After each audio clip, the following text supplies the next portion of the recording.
Okay. Those things that you do to get the mastery points, can I like do it now and then take the test later, or do I have to do it all in one?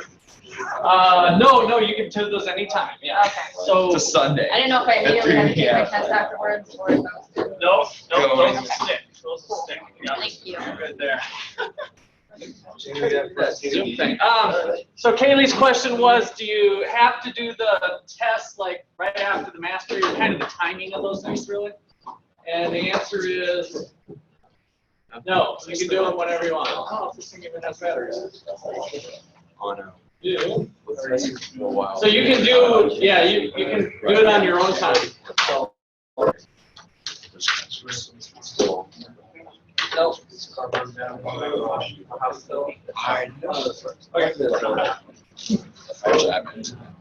Any other questions?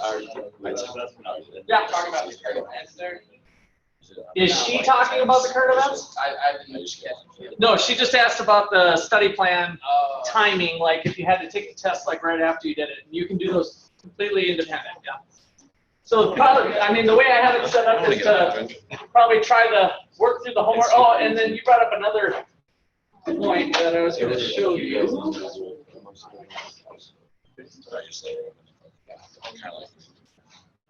Let's see here. Share screen.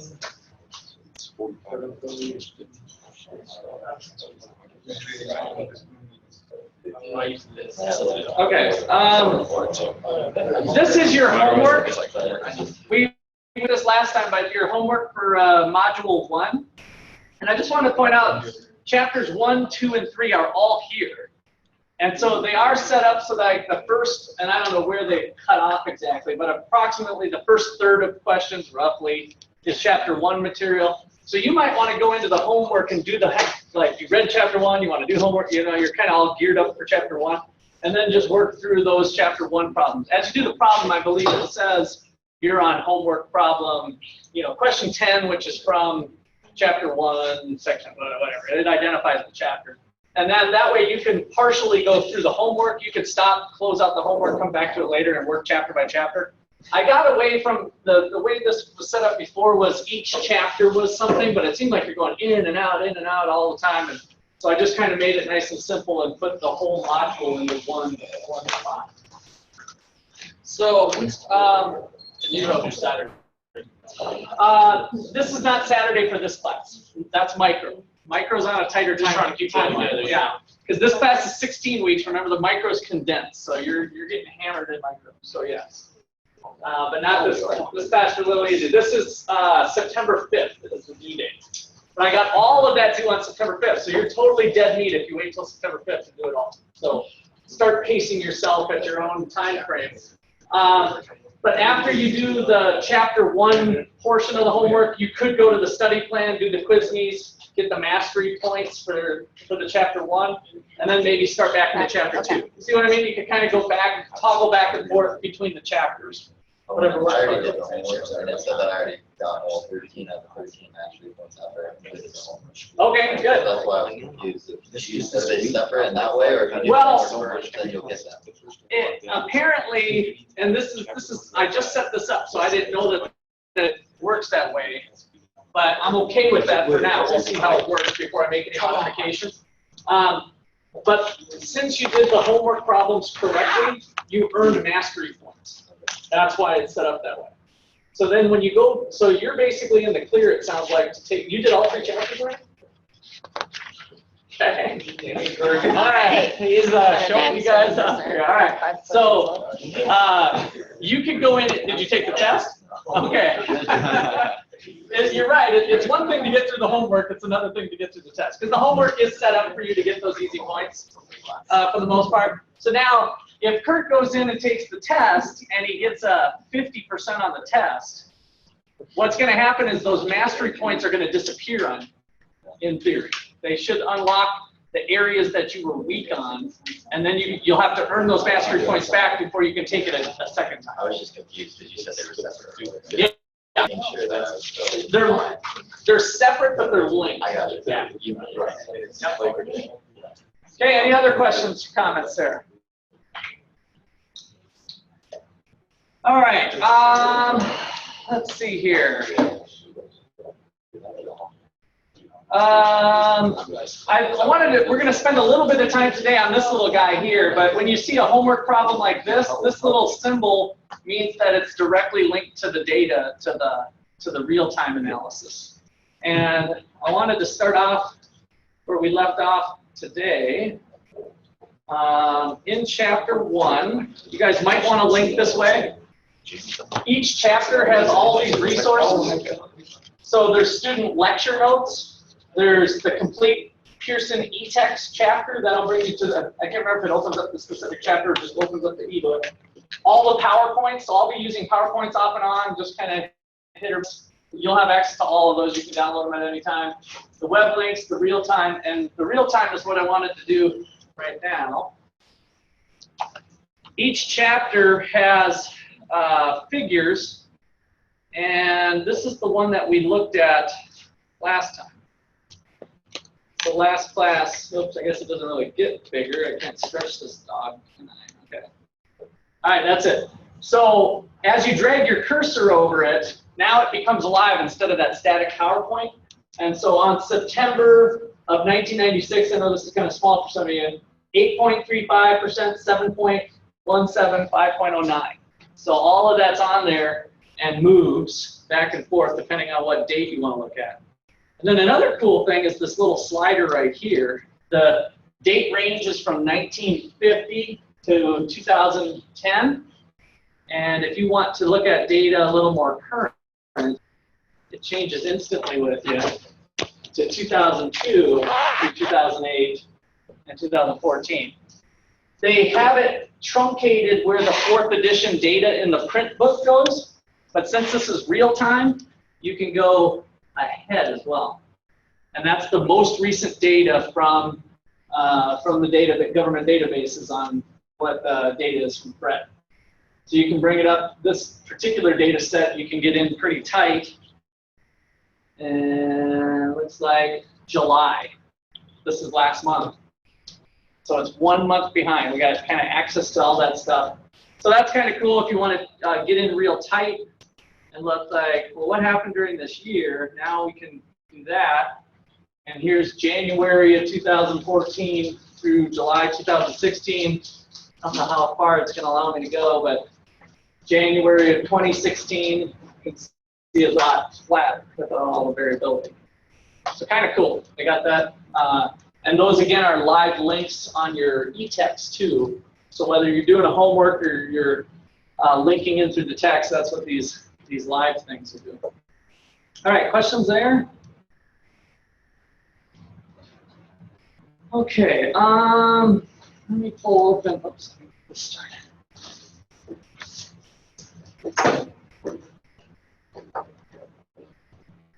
So we're gonna wrap up chapter 1 fairly quickly. We'll get into some chapter 2 stuff. What class is this again? Leaving.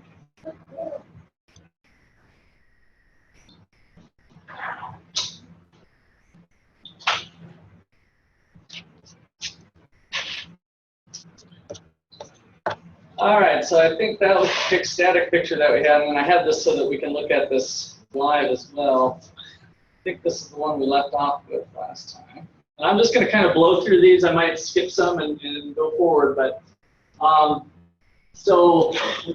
financial crisis will be kind of a hot topic since it's fairly recent. It's starting to get a little more distant now that it's 2016. But the markets didn't work so hot. And the topics in here are going to be more macro in nature. So we'll be looking at aggregate demand, aggregate supply down the road. We won't do that right away. What does the word aggregate mean again? Cumulative. Yeah, that's kind of one way to think it. So all things kind of summed up, individual behavior or individual statistics or actions. So in general, if we're looking at the aggregate level, we've got 300 million people running around on our island doing lots of stuff. And if we look at the interest rates that are out in the marketplace, that's due to the aggregate behavior of lenders and borrowers together, right? A whole bunch of them, not just any individual single person. So that's our distinction for aggregate versus individual level. So the price level is one of those aggregate measures. The price level. Who wants to take a stab at the price level? It says the aggregate price level is the average price of the goods in the economy. So how did we do that? What were some things you remember about the price level? And what it's related to? What comes to mind? Supply and demand? Yeah, it goes a little bit beyond that, though. Goods and services. Goods and services? What kinds? All kinds. All kinds, yeah. So all goods and services, depending on the measure that we're doing, we're looking at the prices of all goods and services. Now, how do we do that? Do we have data on the can of Campbell's soup at every single store? Is it different at every single store or potentially lots of stores? Yeah, there's not a single price of Campbell's soup. So how do we start to get this idea of the average level of prices? Do we remember how we do that? That was kind of a macro topic. Yeah, Chisholm? Yeah, the CPI was related to it. So CPI stands for Consumer Price Index. And that was an index level where we collected data on consumer goods, kind of typical consumer goods. I think it was 88,000 consumer goods that are in the basket, the CPI basket. So we gather data and we go shopping. With, there's little government agents that run out to the store and look at the price of Campbell's soup at Price Chopper. Then they go to Walmart and they look at the price of Campbell's soup at Walmart. And they gather all that information, and we end up having a weighted average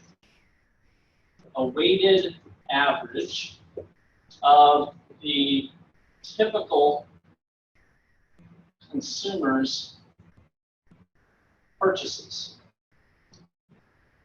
So they try to estimate the average Joe out there. What does the average spend on Campbell's soup? What does the average Joe spend on pork? What does the average Joe spend on chicken? And we literally kind of have a shopping cart full of the typical purchases that the average consumer makes.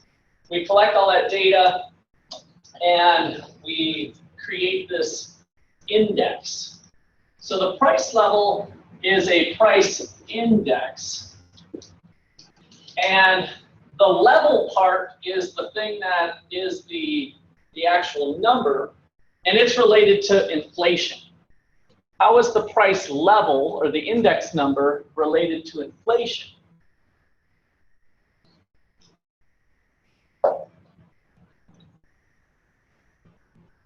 Wouldn't they be directly correlated? So as inflation increases, the price level will increase? Yes, as the price level increases, there is inflation. It's even more direct relationship. One is used to calculate the other. What's used to calculate what? The price level is used to calculate inflation. Good. And how do we do that? So if the price level, if our index number, which if we look at another price index, let me kind of add in the let me get rid of this for a second. If we add in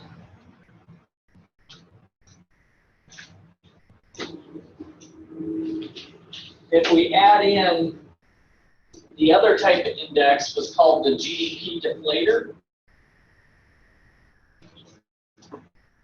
That's another price index or price level.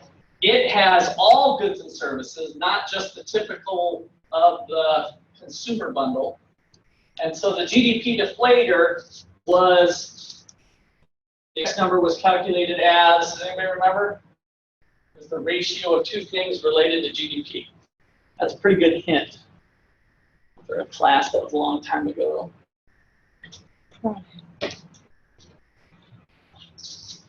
The index number What was it in the base year? Does anybody remember that? The base year index number was always equal to something. 1. And actually, 1 times 100 is 100. So we kind of say, we usually ramp up those index numbers with adding a couple zeros on at the end. You remember that now? So the base year was an arbitrarily chosen year that we were basing all other figures on. And so in the base year, we would have nominal GDP equal to real GDP. And so if nominal GDP and real GDP are the same thing, the nominal number divided by the real number equals 1, right?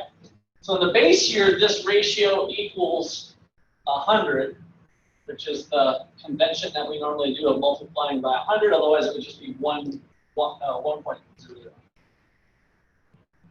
All right, nominal versus real. What the heck's going on with that? Nominal GDP, the nominal wage versus the real wage, just to start jogging some memories from macro class. Wage adjusted for inflation. Yes, the real wage is adjusted for inflation. Good. That's a good memory jog there. How did we calculate it? So real means we're dealing with real stuff, real quantities. What did nominal mean if it's not adjusted for inflation? What does that mean? We look at the nominal GDP for 2016 versus 2015 versus 2014. What does the nominal GDP mean, or if we think of the nominal wage in 2016, 2015, 2014?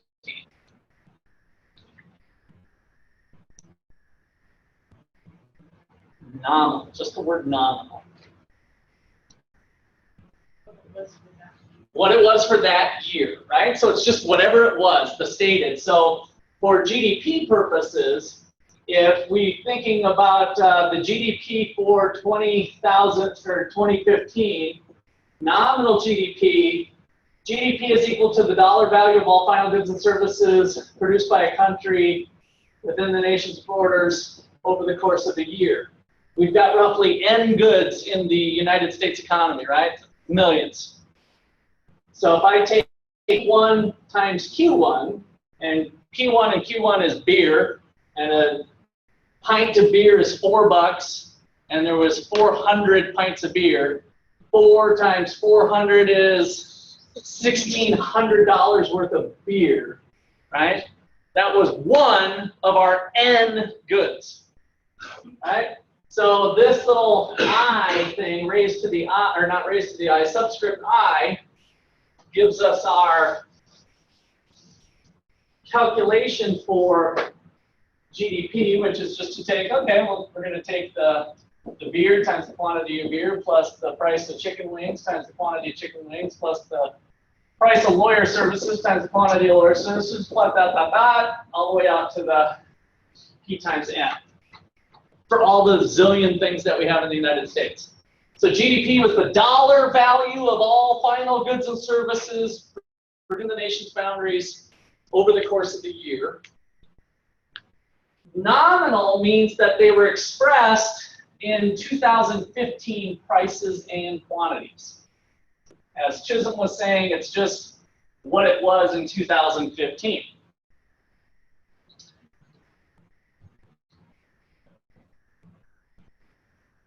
If we were looking for the real change between 2014 and 2015, and we chose 2014 to be our base year, then to calculate real GDP for 2015, we're going to take the price of beer in 2014 times the quantity of beer in 2015, plus the price of chicken in 14 times the quantity of chicken in 15, plus the price of lawyer services in 14 times the quantity of lawyer services in 15.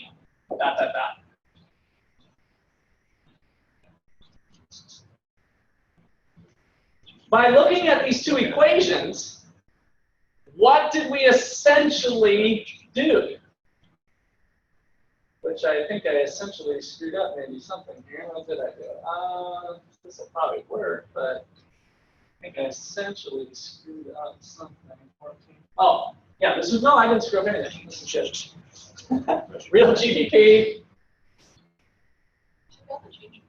Yeah, I took up the price, right? So I held the price constant from 2014 year. So I valued the production in terms of the dollars in 2014. All right, so that's kind of interesting. If I do now the nominal GDP over for 15, or over the real GDP for 15, expressed in the base year 14 prices, I get the price level.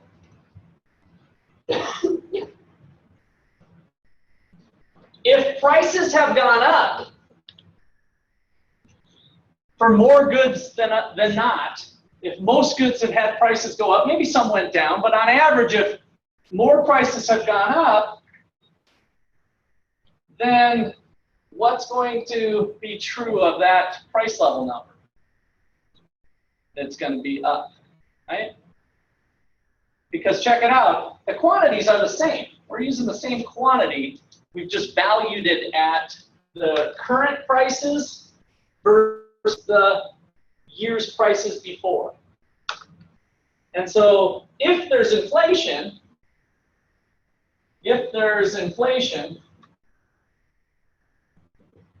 then there's an increase in the price level. So an increase in the average level of prices is exactly what inflation is. Now back to calculating inflation. Inflation, which I'll be using pi as my shorthand symbol for inflation, is the rate of change of the price level. The rate of change of the price level. So this is the whole new number minus the old number divided by the old number business that we've done before. So the price level of the new number minus the price level of the old number divided by the price level of the old. New minus old divided by old.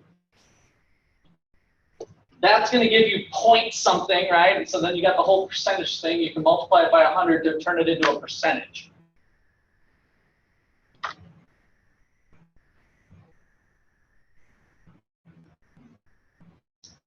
All right, so I got a little deeper into this than maybe I was planning to go. Who's got some questions? Kind of throwing this at you. I'm not expecting that you got it all perfect. So please just ask a question if you don't quite see something. I did that kind of quick and off the cuff. It is stuff that we covered in macro class, but I don't expect you to perfectly have it off the top of your head. And I spent a lot more time on this in macro when we came through it. Yes, Paige. Can you just read us what nominal is versus real, just yes. basis? Okay, so let's define it this way. So nominal in general, let me just put nominal GDP. But then I think I'll get best with just this one. So it is GDP expressed in current year terms. I hate that word, but it is kind of a hard thing to define, and that's the way your textbook usually does it. It says current year prices or something. Well, it's currently 2016, so it sounds like it's maybe stuff from 2011 is expressed in 2016 terms, and that's not what it is. It's this. So nominal GDP is this one. Nominal GDP for 2015 is the price of beer with the price in 15. They match, right? So everything's expressed in terms of prices. Real GDP is GDP that's been adjusted for inflation. It's kind of the way somebody put it over here. I can't remember who did that. But GDP adjusted for inflation.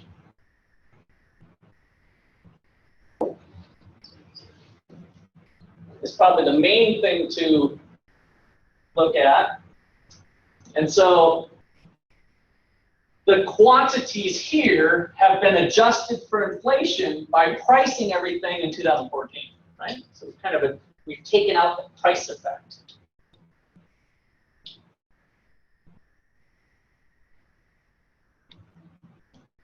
And let's put in a parentheses here, using a base year.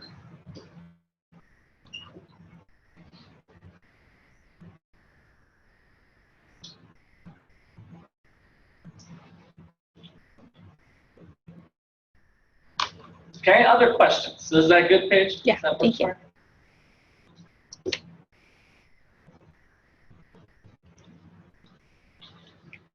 So, CPI, calculated the same way, except the basket is the nominal basket, the shopping cart of Campbell's soup and other things. It's the value of the basket expressed in current year prices versus the value of the basket expressed in the prices from a base year.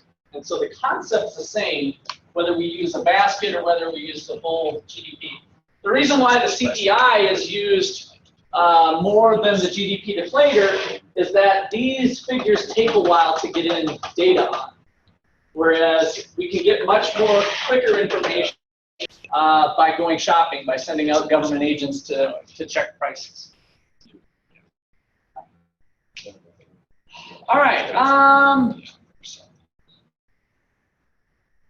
I think for this next part, so the reason why we want to bring inflation into this is because it is intimately related to interest rates. And I'm jumping the gun a little bit, but we talked about the Fisher formula before, and the real interest rate versus the nominal interest rate. And I'd love to know if anybody remembers the difference. So the real interest rate for an extra credit point has been adjusted for inflation how?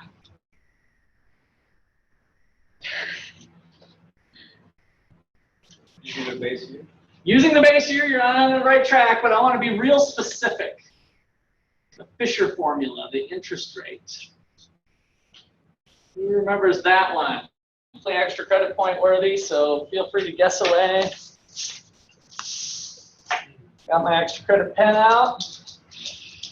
The real interest rate is equal to what? So there's the nominal interest rate. Those were the ones we talked about last time. Remember when I was asking you, what about mortgage loans? Well, if it's a 30-year mortgage with certain credit score, then they're going to pay 3.5%. That's the nominal interest rate. What's the real interest rate? What if we adjust that for inflation? If that 3.5% nominal rate is what they're paying, if they go out and get a loan today, they're going to pay 3.5% on a 30-year mortgage, which is dirt cheap, by the way. Almost a bad example. At a weird place in history with interest rates right now. Go ahead, Terry. That's okay. It's okay to be wrong. We want to let our guards down in here. This is an open place. We're all free. Okay, Terry, go. Nominal rate plus inflation. Dangerously close, but wrong. Joe? It's minus. You were so close, Tag. You know what? You're dead wrong, Tag, but I'm going to give you an extra credit point anyway. Sure. All right. I think, Joe, you had the easy answer, so you're not going to get an extra credit point on it. So, yeah, it was tougher to come up with the two things here, I think. So it's the nominal rate minus the inflation rate is the real rate of interest. The little I is nominal. All right, so I'm not going to spend. We'll talk more about that later, but I thought it was important to get these three on the board for you. So if the interest rate, for instance, was 3.5% mortgage loan, so the bank offered the borrower 3.5%, right? They gave out $100,000 worth of money. The deal is you pay that $100,000 back in the future. If there was 3% inflation, When the banker gets their money back a year later, let's just say it was a 1-year loan, 3% inflation. When the banker gets their money back and runs to Walmart with their $100,000, how much more stuff can they put into their shopping cart? 0.5% more, right? That's the important thing here. So the banker charged $3,500, right? If it was $100,000, 3.5%, $3,500, right? So they got $3,500 in payment back for the loan, but then they ran to Walmart with their little $3,500, and what they could put into their cart was only 0.5% more, $500 more stuff measured in the dollar years before in terms of their shopping cart. So their shopping cart was only filled with 0.5% more stuff, not 3.5% more stuff. Whereas if inflation rate was 0, then the banker runs to the store and they have real purchasing power of 3.5%, right? So the real interest rate, nominal rates, and inflation rate. Okay, one other kind of thing that I'm jumping, we're going to spend more time later, but the quantity theory of money. So inflation, so long-term inflation and the money supply. Anybody remember that's probably worth an extra credit point. No points for being wrong this time. I'll just throw it out there. Who remembers that little quantity theory of money, Milton Friedman?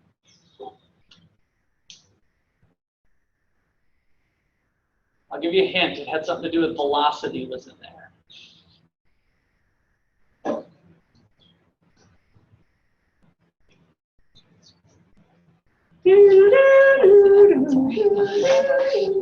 Okay, time's up. I'm not going to go the whole 30 seconds. All right, so if you take the price level times real GDP. So this is the price level times real GDP. Price level times real GDP. That actually is real GDP. Check it out. Solve this, do a little algebra here. Put this sucker over here, and we got what I just wrote on the board, right? So by definition, that's just the way it works. You can kind of think about it as price times quantity. Real GDP is real stuff. Stuff like what? Stuff like beers, chicken wings, lawyer services, right? All the real stuff in the economy. So P times Q, price level times real GDP, equals, this was Milton's contribution here, it was paid for with money in a market system. There was a quantity of money. Each dollar was spent a certain number of times. Money times the velocity of money. So this is the quantity of money. Again, I don't want you guys to be too, I'm throwing stuff at you that you don't actually need to know for this first material. So treat this as a review and to be learned more detail later. But quantity of money, and this is the number of times a dollar gets spent. Number of times a dollar gets spent.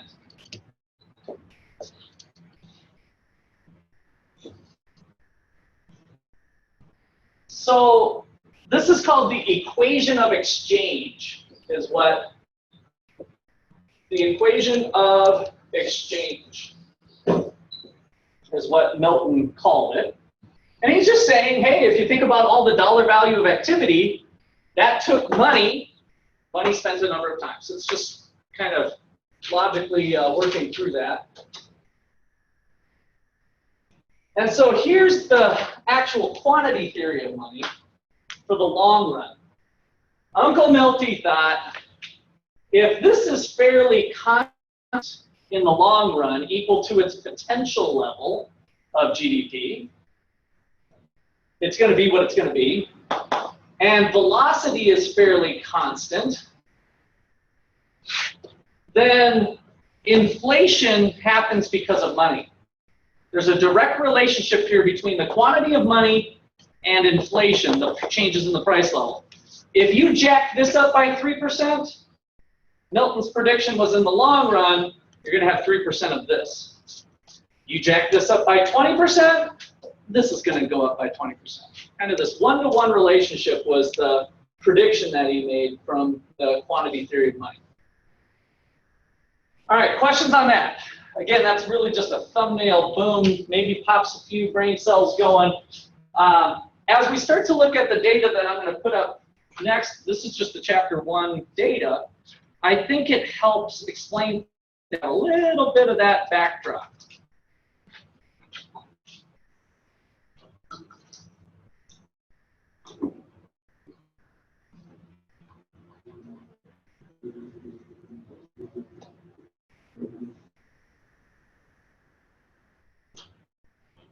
Okay, so this picture you can't see very well. Actually, I have it on that. I won't spend too much time on it. I have it on that interactive one too. But these little shaded regions are recessions. And so we start to see kind of a connection with money being cyclical and then it being kind of working, how it works with the business cycles, the two, whether there's kind of a lag time, lead time is what they're looking at there. Here is the aggregate price level, the GDP deflator, going up by 50 to 75 to 100. There's your base year, right? Now these are crossing here, not for any particular reason. That's just a little bit of a coincidence. But we see that as the price level went up, that was correlated positively with the money supply going up. Now, where it starts to get wacky is the time we're living in now. And that's what's going to make this class kind of interesting as we move forward, is that there's been further and further increases in the money supply without much impact on inflation. This one, let me see if I can pull up that. What figure is this, 4? Back to here. Here's the real-time chart. And we can extend this out, and the wedge just keeps going that direction.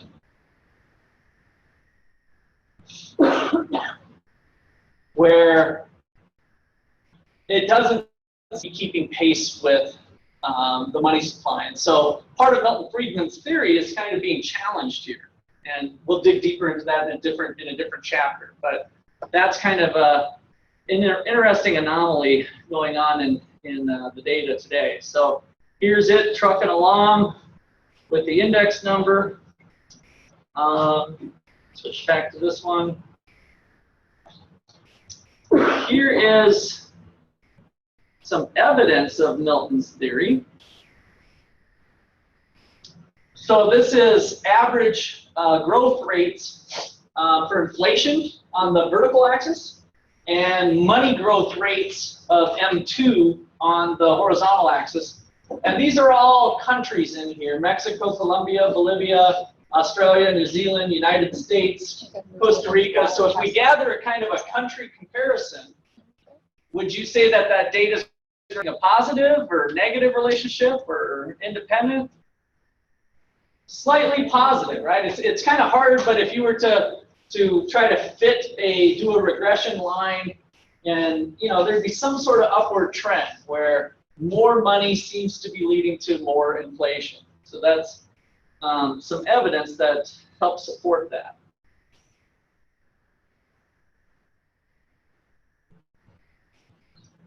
So interest rates and money supply, again, kind of this upward trend, downward trend, so that if the Fed is increasing the supply of money, then that is putting a downward pressure on interest rates. And you can see the volatility and how that differs across the board. All right, so we want to make sure we've got monetary versus fiscal policy down, packed, the differences between the two.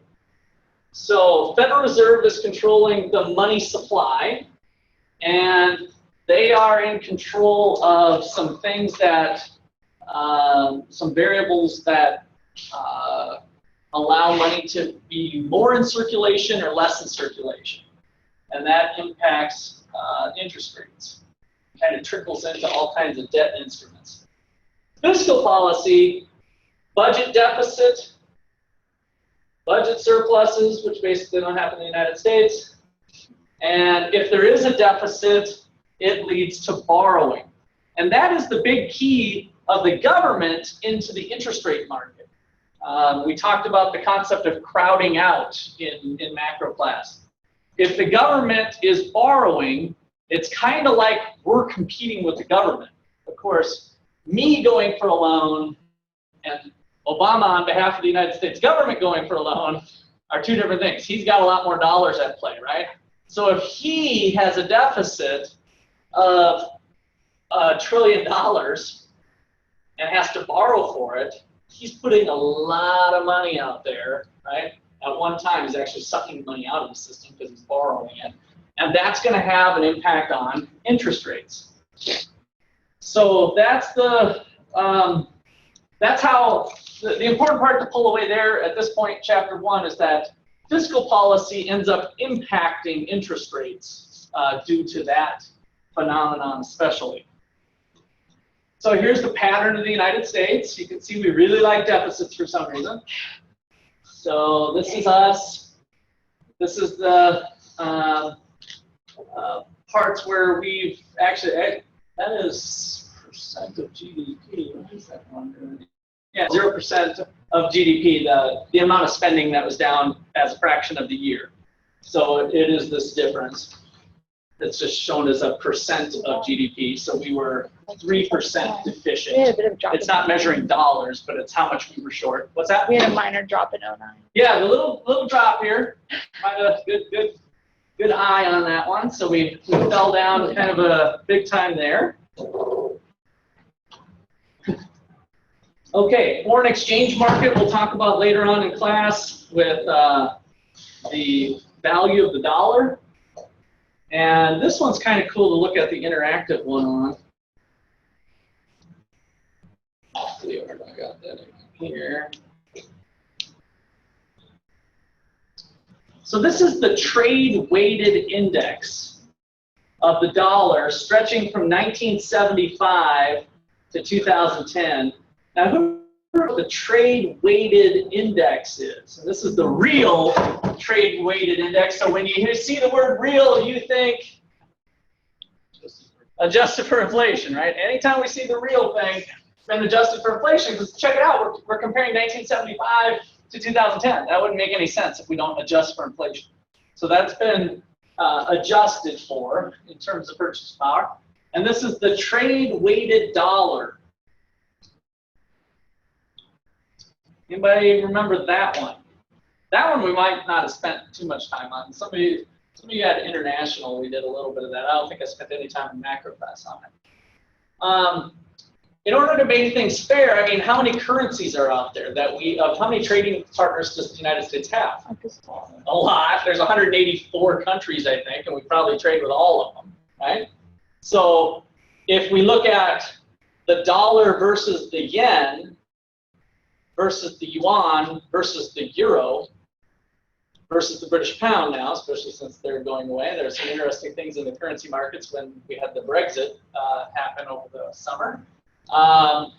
So are they always moving together in perfect harmony?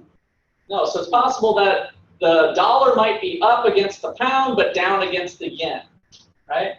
So how do we reconcile that? We weight it by the dollar volume of trade that we do. So if all of our imported goods and exported goods, we can kind of look at both, but the dollar volume of trade that we do with Japan versus the dollar value that we do with Britain, just to keep things easy, let's say that those are the only two countries we trade with.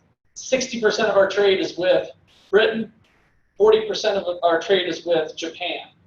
Then I'm going to put a 60% weight on the pound, whether it goes up or down, and a 40% weight yen, whether it goes up and down.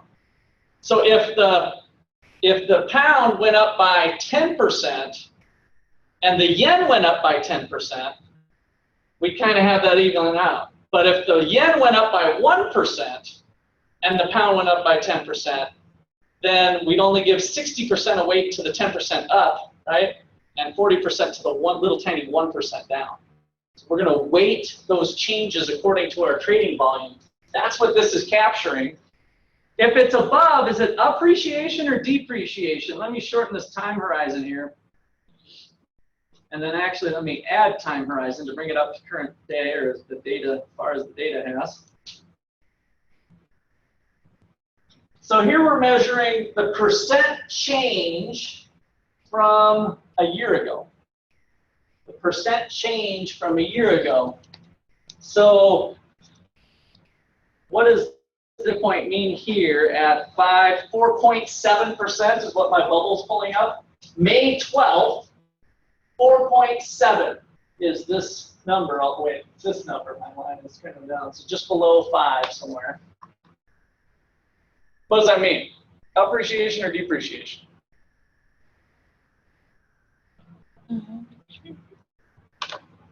4.7%. Is it a positive or a negative?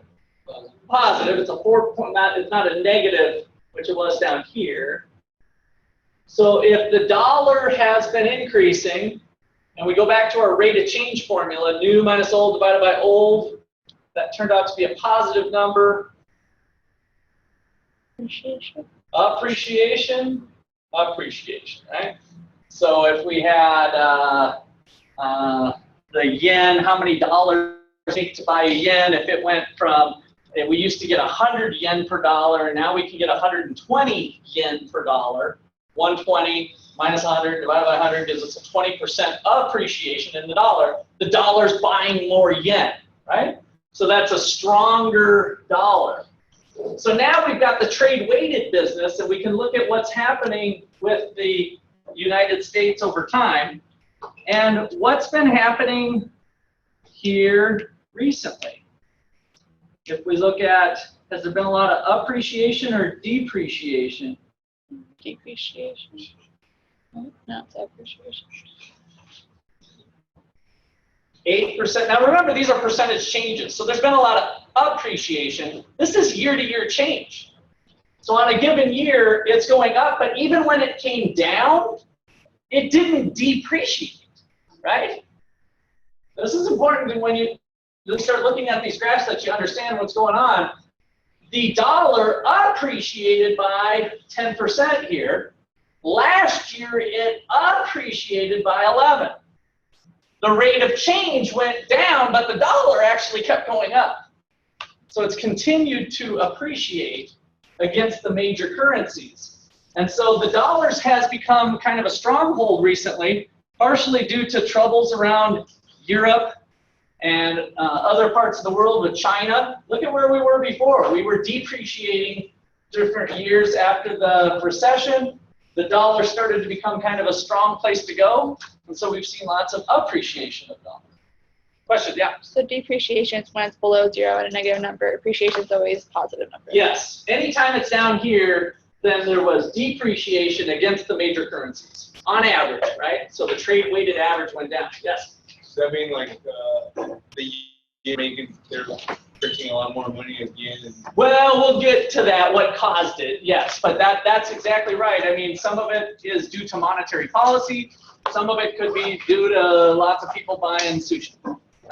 You know, there's lots of impacts. That we'll get to in a different chapter. All right, we'll call it a day there. See you on Monday. Come to soccer at 7. Or don't.